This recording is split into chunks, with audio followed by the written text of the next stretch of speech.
You go into your shower feeling, but as soon as you reach for the Irish Spring, your day immediately gets better. That crisp, fresh, unmistakable Irish Spring scent zings your brain and awakens your senses. So when you finally emerge from the shower, 37 minutes later, because you pay the water bill so you can stay in there as long as you want, you're ready to take on the day and smell great doing it. Irish Spring Body Wash and Bar Soap. Fresh, green, Irish. Shop now at Walmart. From hobby farmers to weekend gardeners and everyone in between, Tractor Supply trusts 5G solutions from T-Mobile for Business to make shopping more personal. Together, we're connecting over 2,200 stores with 5G business internet and powering AI so team members can match shoppers with products faster. You're all set. This is enriching customer experience. This is Tractor Supply with T-Mobile for Business. Take your business further at T-Mobile.com/now. It's time to get inside the Giants Huddle. Let's go, let's go, let's go. On Giants.com. I like it. And the Giants mobile app. Boom, give me some juice. Part of the Giants Podcast Network. Let's roll. Welcome to the Giants Huddle podcast, brought to you by Citizens, the official bank of the New York Giants. It's Giants Huddle rapid reaction in Week 8. On Monday Night Football, the Giants went out to Pittsburgh to face the Steelers. 26-18 was the final score. Amani, if I tell you the Giants have the ball back, 2 minutes to play at their 7. They got to go 93 yards to score, but they are in a one-possession game with the Steelers on Monday Night Football. That's a pretty good situation to be in. Absolutely. After the showing that the Giants had versus the Eagles last week, you got to look at this as an improvement. And also, in the same vein, you got to look at it as a missed opportunity. Giants had way too many penalties. Their two-point play was... there was a lot to be desired from that, to say the least. And the Malik Neighbors not getting set, taking a touchdown off the board, it's like when you want to start winning, you have to stop beating yourself. And the Giants beat themselves tonight in many different ways, and that's really the story of the game for me. It's like the penalties, the interceptions, the fumbles, all that stuff. The punt return touchdown, those are the types of things that are indicative of losses. But they kept fighting, and they fought back to get it. With all those things that happened, they had an opportunity at the end of the game to win, and they were in shooting distance of scoring the tying touchdown with the 2-point conversion. Yeah. And I mean, they're driving down the field, they're gaining yardage, they're moving the ball pretty well. The rookie tight end Theo Johnson's getting involved.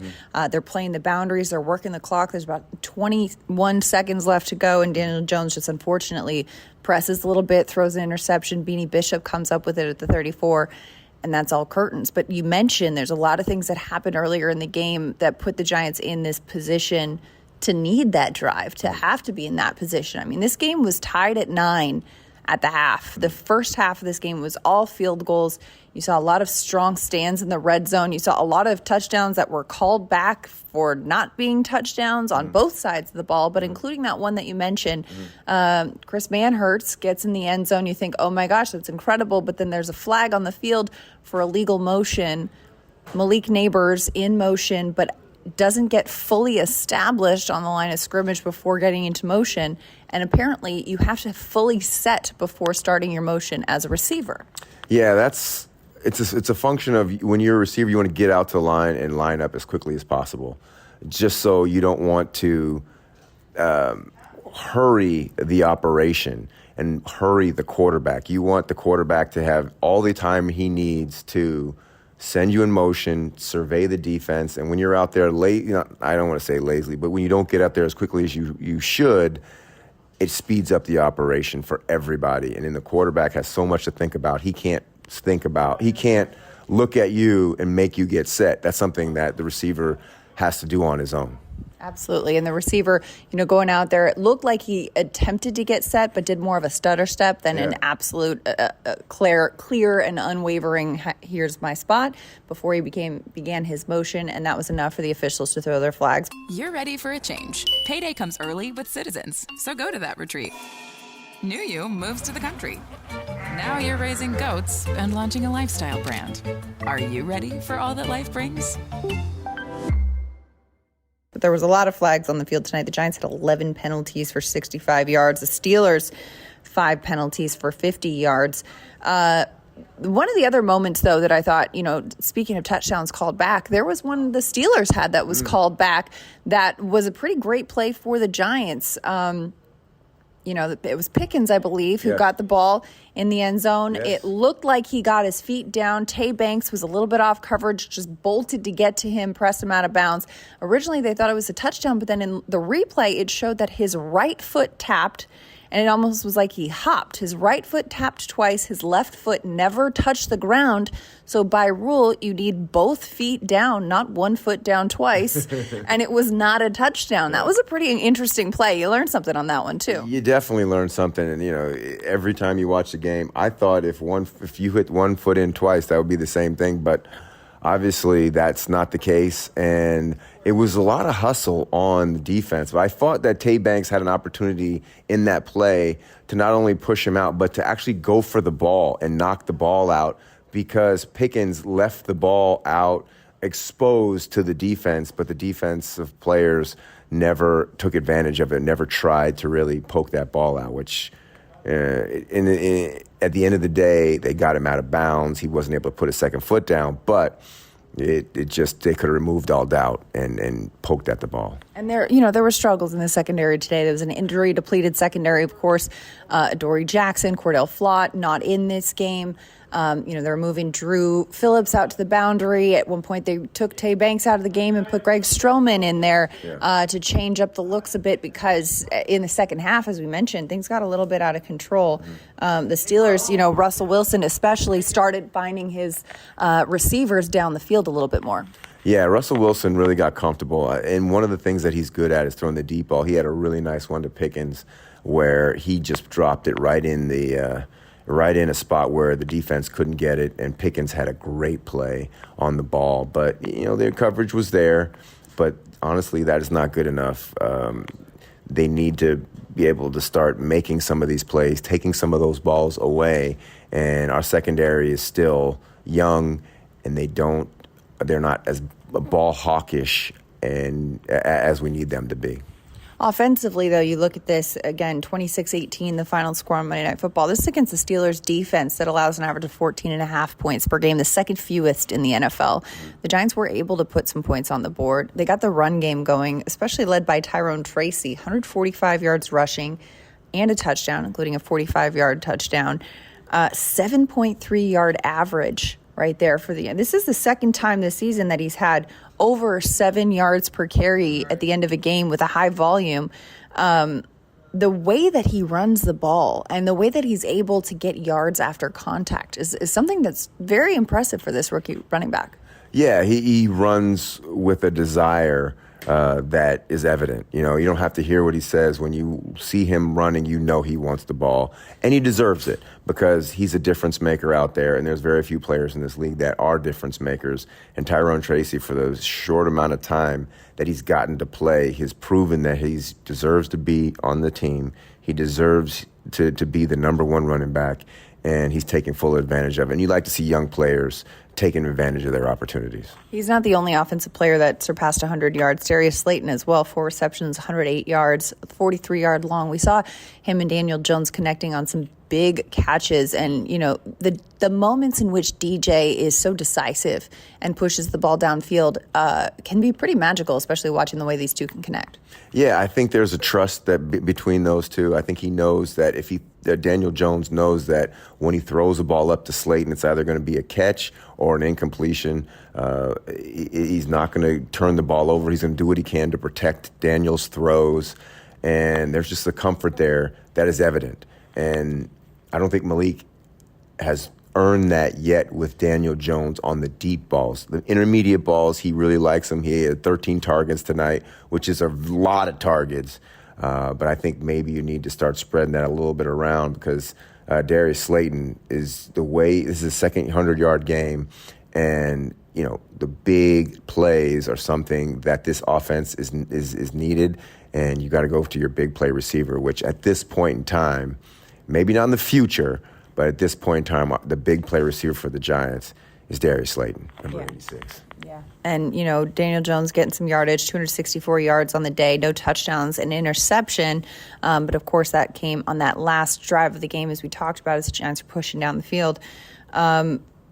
Daniel Jones was under a lot of pressure today, though, too. The Steelers' defense, nothing to scoff at. The moments that T.J. Watt was, not double covered, he was really putting pressure in there. He got 2 sacks on Daniel Jones. And, the pressure that the Giants are facing in that situation when you've got Andrew Thomas out, they're trying to figure out what to do at left tackle over there. You've got Jermaine Illuminor on the right side. They're putting in Singletary in situations or a tight end in situations to kind of chip block, but sometimes it seems like it's not working as well as others for this. Yeah, when I watch some of these guys blocking, I feel like they're blocking in a walkthrough. Like they're not aggressively trying to maul the defensive linemen. They're just trying to, it's almost like they're playing basketball and not trying to really maul these guys. And that to me is, you're not physically imposing yourself on often smaller defensive players. You're just kind of like, I don't want to say playing patty cake, but they're not setting the tone, what I'm talking about. Practice tempo. It looks like a practice tempo to me. And so I feel like they needed to be a little bit more aggressive in their pass blocking. And it just was very disappointing at sometimes because J.J. Watt was just coming off blocks and making plays when they should have been physically, they could have put their body physically upon him. Absolutely. And it's tough to see, Giants falling to 2-6 after a loss on Monday Night Football, a loss in which, the game was within reach. It was a 1-possession game down to the wire. It was something that, it wasn't over till it was over. And you hear them talk about this after the game, hey, we put a lot of work in. It's unfortunate the results are not translating. At some point, you want to see the effort you're putting in week and week out translate to results on the field. But fortunately for these Giants, you got another game coming up on Sunday. They're back at home at MetLife Stadium hosting the division rival Washington Commanders. Number one in the division, Washington Commanders. You love turf. You're good at it. So you start a turf biz. Business grows, your savings grow. Become the most celebrated name in turf. Are you ready for all that life brings? Daniels is coming off an incredible win over the Chicago Bears for Washington, in which he threw a game-winning Hail Mary. This is a special player, and the Giants' defense is going to have their work cut out for him. Yeah, but I think they had good practice today with Russell Wilson, a very mobile quarterback. They were very disciplined in their rush lanes, so they closed up all the escape lanes out of the pocket, and that's why they were allowed to get 3 sacks tonight or 4 sacks tonight. And I think that is the kind of way that they're going to have to approach Jaden Daniels. They can't just have one guy screaming. It has to be a very calculated, very disciplined rush, especially with a guy as elusive getting out of the pocket as Jaden Daniels. But, his legend is growing. The Hail Mary last week was impressive, but not just that. His entire time playing in the NFL, he has been spectacular.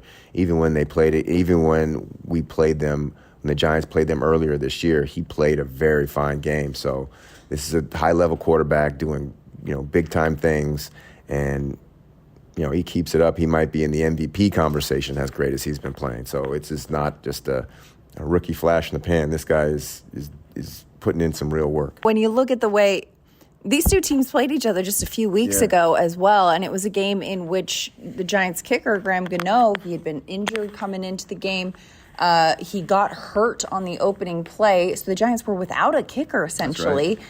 And were not able to settle for a field goal. We're not able to go for a PAT, and lost narrowly because of that disadvantage in essence. So when you look at how closely these two teams played each other the last time they were out, obviously the paths have gone very different directions since then, but this will be it'll be an interesting rematch for these two division NFC East teams at this midway point of the season. Yeah, division teams know each other the best. They when they're in the drafting room, when they're putting together their team, they're putting together the team We're putting together the team to go against the Washington Commanders. They're going against the team to go against us. And so there's not going to be any holes that they're not familiar with. They know the playbook. We play them twice. The Giants play them twice a year.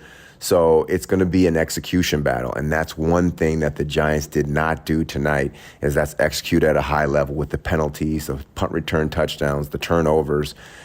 Those are the types of things that need to be cleaned up, not just for this next week, but for the entire season, because the Giants currently, they're only one real position group that you'd look at and say, this is a good group, and that is the defensive line, the front seven, in terms of the way they stop they can get after the passer and cause havoc in the backfield. Other than that, this Giant team needs to develop with all the younger players in the secondary, and especially Malik Neighbors needs to play more detail-oriented and along with the entire team, because these are the types of mistakes they made tonight cost them the game.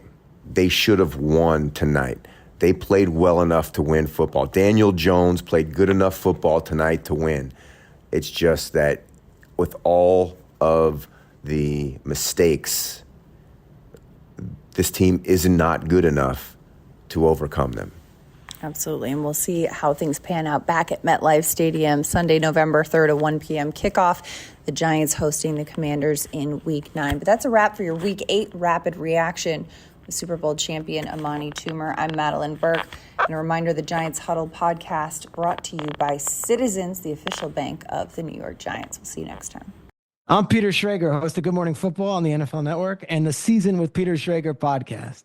Whether you're ordering wings for the game, or you're whipping up a 7-layer dip, or you're ordering a pizza, there's something about football that makes you want to eat. And this football season, Uber Eats has the best deals on game day food, no matter what you're craving. From 2-for-1 pizzas to buy one, get one wings to whatever it is you want, Uber Eats will be dropping new deals each week all season long.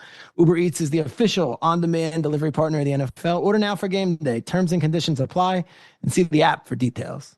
You go into your shower feeling, but as soon as you reach for the Irish Spring, your day immediately gets better. That crisp, fresh, unmistakable Irish Spring scent zings your brain and awakens your senses. So when you finally emerge from the shower, 37 minutes later, because you pay the water bill so you can stay in there as long as you want, you're ready to take on the day and smell great doing it. Irish Spring Body Wash and Bar Soap. Fresh, green, Irish. Shop now at Walmart.